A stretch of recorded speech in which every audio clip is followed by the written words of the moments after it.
Hey guys, I'm back here again with another video. So this video is about the charging devices. When you have multiple devices at home and you need to charge them all together. Now I'm recording this video. I have a DJI camera connected here, which you guys are unable to see. So I have to charge that. I have to charge the mic, I have to charge my phone, and I have to charge my tablet, which I'm using for as a monitor. So I tried this video before. I made something which was not a very good when you are inside the house. So I will show you what did I do. So I used this big power supply and this wires which I made all custom. So you guys can see all the charging boards are here. One wire is extra long to connect something longer. So all the charging boards are here. And I was connecting this cable with this connector, which is Anderson plug, 50 amps. So I connected this Anderson plug to the power supply, and the power supply was always on. And after that I was connecting this, and all the boards were working. I checked it, charged it, but then again, when you're inside, no good, because this power supply fan is on. It needs to be cooled. It makes really loud noise when you're inside in a silent environment. When you're like in a quiet room or a quiet hall, it makes very loud noise. So now what I have found this baby online. So it was on the Facebook Marketplace, because I did not want to spend $400 on all the chargers, like buy them separately or buy a big charger which is like 200 watts. So this is also 200 watts, and those charging boards are like only $2 each. So I bought a couple of those again. And what did I do? I fixed those boards here. You guys can see these 3 boards are here, and I'll be stacking some more here. So I put polyurethane under these boards, and now I'll be able to charge. But hey, I have to do some custom job on this power brick. It's really big. Yeah, it's really big. Probably it's good for your table. That's fine. Now, but the advantage of this one is it's also 200 watts. It doesn't have any fan. It's quiet, and it can supply 200 watts. So it's from Dell, and it has a 8-pin connector at the front. So now I had one of this, and I was using one of this to turn on the GPU. So I was able to turn on the GPU less than 200 watt, and it was quiet, very quiet. So I had the another one. I fixed these boards. Now I am going to make this one my charger. So let's start it.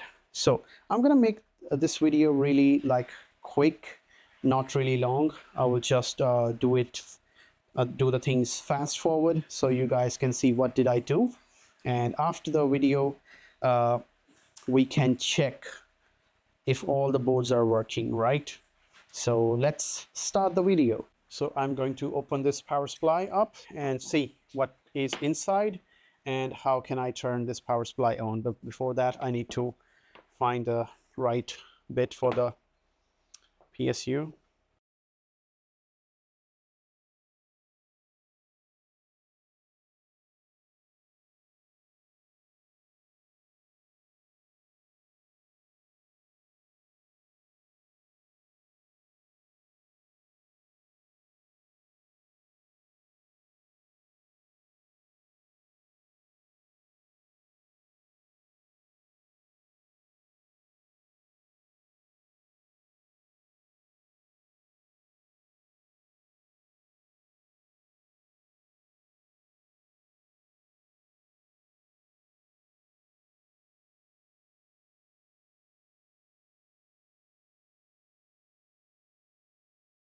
So first of all, I'm going to take these connections off, the big ones, right? I'm gonna chop this wire off because I don't need it. So what actually I'm going to do, I'm gonna take this wire out of the power supply, because if I use this thick wire, it won't be easy to maneuver the power supply when it's connected, or this wire is pretty thick and heavy. So I'm gonna strip this wire off, use the wires inside, connect it here, and let's see what can I do. So I'm going to connect my soldering iron again. So let's see if this iron is hot enough. Yep, it is hot. So let's unsolder this plate here. Now this is connected to the copper plate, so it's gonna work as a cooling like heat sink. So see, it's really getting hard to unsolder this. Yep, it's working. You still need to transfer some more heat. Come on. Okay, so one side out, the other side. Yep, now it's hot enough to come out. I think I have made a wrong decision. Yep, thank God it's out. It took a really long time. So my soldering iron is here, and let's see what's under this baby.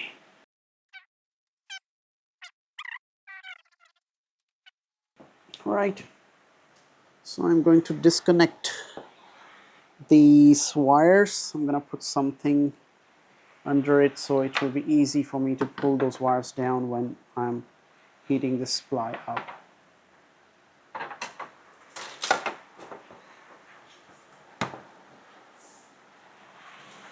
Okay.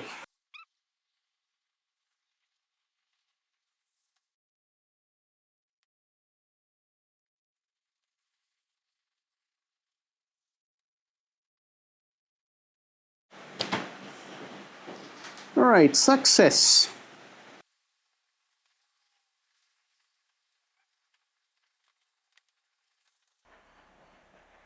All right, so these wires are out, and it was really hard to take these out, right?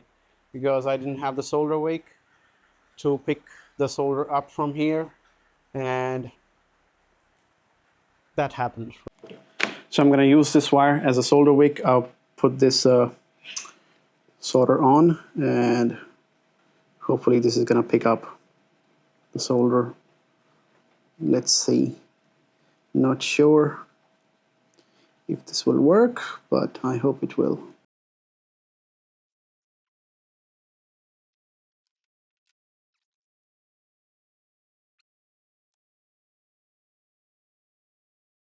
Well, that was a good idea. So you can use any wire as a solder wick as long as it's copper and can absorb the solder. So you guys can see over here, I will show you. I have picked up all the solder. I just need to clean it up.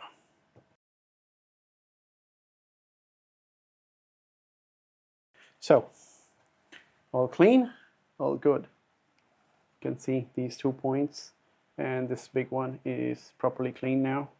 Now I can use my soldering iron just to melt it down properly.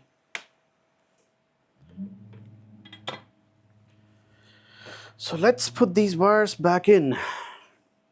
Okay, so I have changed the location of my camera so you guys can see clearly. So recently I fixed these wires, and I did not like how they look, by the way. So I'm going to take it out again. So yep, these are out very easily. So now what we are going to do is, so I can use one of this pin, so it will be keep all the wires intact, and I can chop it off from the top. Depends on the length. So probably I'm going to use this, and let's see how it comes out. So these wires will be look neat and clean, and I don't need to push too hard. And I have to also check the size of this, but after crimping it might change, so let's do that. Okay, so this is cleaned, so you can see over here this hole is properly cleaned, and I have picked up all the solder using these wires and some flux, and it's pretty good. So I'll be able to solder it properly when I will. So let's do that. All right, so wires are in here in this terminal, and what I'm going to do, I'm just going to crimp it, and that will be all good. Yeah, I can use any crimping plier, doesn't matter, because I'm going to solder these wires down later, and I hope that will work. Okay, so here it is. Now I'm just going to insert this into this hole, and guess what? I do not need to hold these wires now, because these are now one piece, and probably because that terminal is holding all the wires, and I don't need to hold these wires one by one. So pretty amazing. So now what I'm going to do is, so let's solder again. A little bit of flux and soldering iron. So you can see I'll move, and I hope you can see better in this camera. And now we just need to solder it down, and we will be good to go. Yep. So let's fix this. So I think soldering iron is not hot enough because I shut it off. Yeah. So it will take some time. So I'll give it some time to get it hot. Okay. Let's try this again. Yep, now it's hot enough. So we are good to go here. So you guys can see in the camera. So I'm trying to focus, but I'm not sure that this camera is focusing on anything. You can see my hand clearly, which is good. So I hope you can see this bit, which I have soldered down. And on the other side, wires are looking pretty neat and clean. You can see this red. Wires are pretty clean, and these wires are not going to go anywhere. So these were our positive wires. So let's do the ground one now. Okay, so we are ready to solder the ground.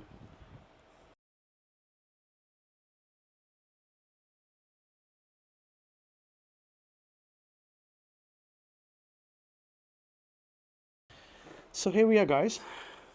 You can see I've soldered it down, a little bit cleaning, and we'll be good to go.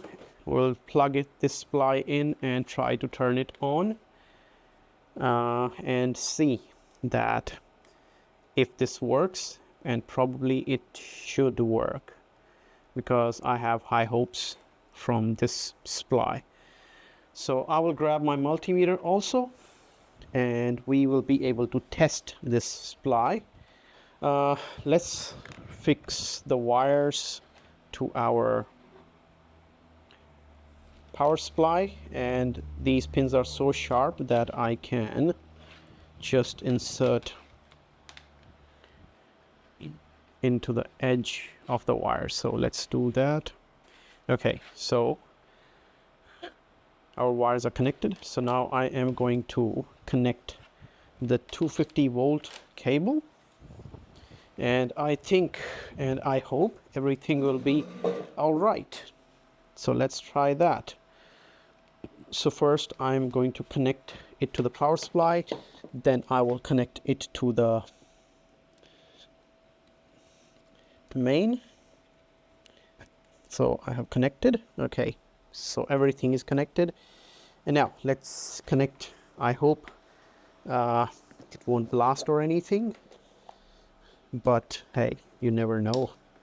it may. So 3, 2, 1, and okay, nothing is busted, but I cannot see any voltage. There is a trick to turn this power supply on, so we are going to find it out right now. So let me try. So okay, this is the area which is the high voltage, and till when the power comes in here it is low voltage. I still won't touch it, and I'm using an insulated cable to turn this power supply on. But please, if you don't know what you're doing, do not try this at home. And I'm not a professional, but I have done quite a lot electrical work where I used to work. Okay, it's not turning on. Look, it was working. So I just need to connect the wire properly. Here, and there you go. Yeah, so this guy is working. So voltage is going down slowly. I don't know why that is.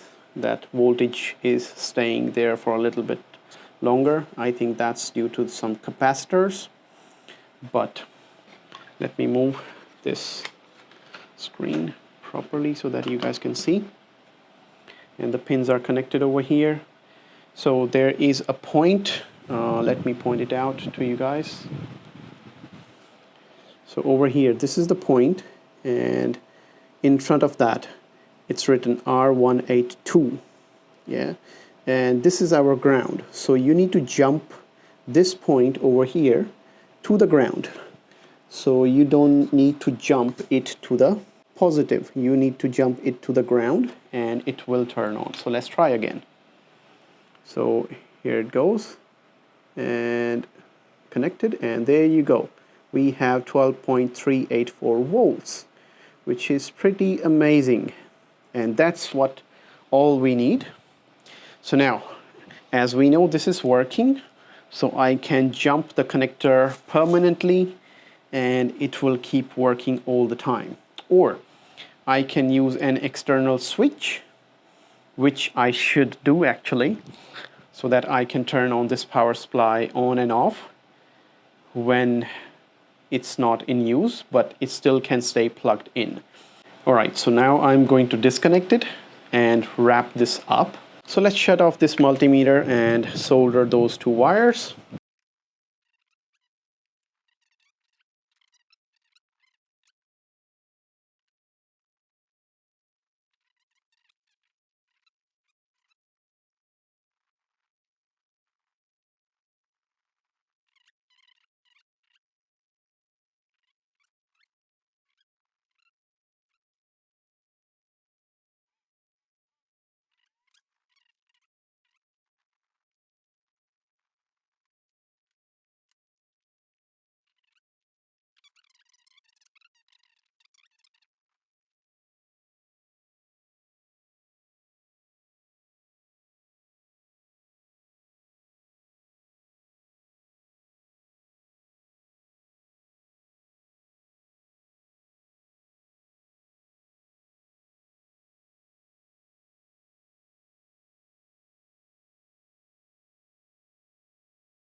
Okay, I found out that I don't need this wire and I can jump to this ground wire, so probably I'll remove it.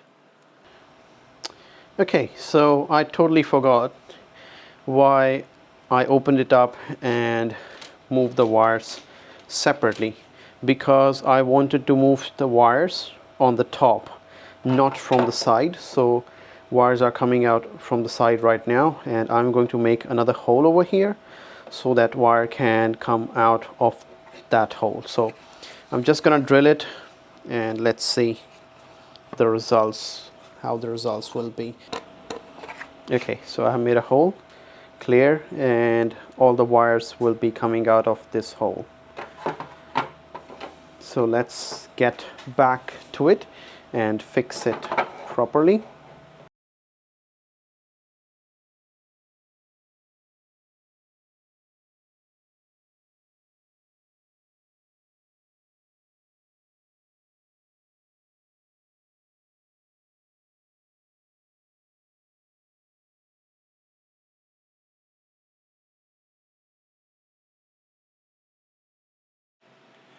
Okay, so I added 3 more boards behind the scene or behind the camera.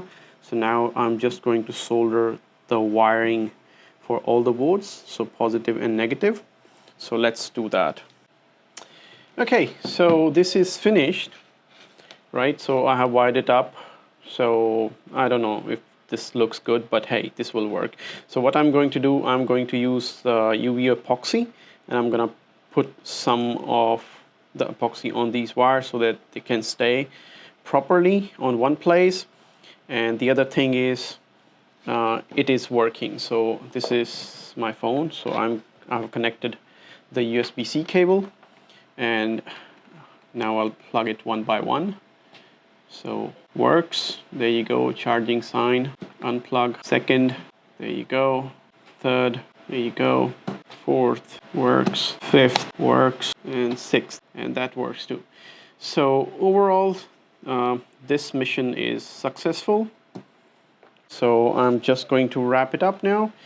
But before that, I'm going to add one XT60 connector over here somewhere so that it will be easy for me to get the 12 volt out of this at some point. So yeah, let's fix this XT60, or I will just leave it around, and I won't like glue it down to the board. I will just leave it there, and that's, I think, will work for me. Alright guys, so that's all for this video. So if you like this project, please let me know down in comments, and please like this video and subscribe to my channel, and stay tuned for these kind of projects. So I will see you next time. Peace.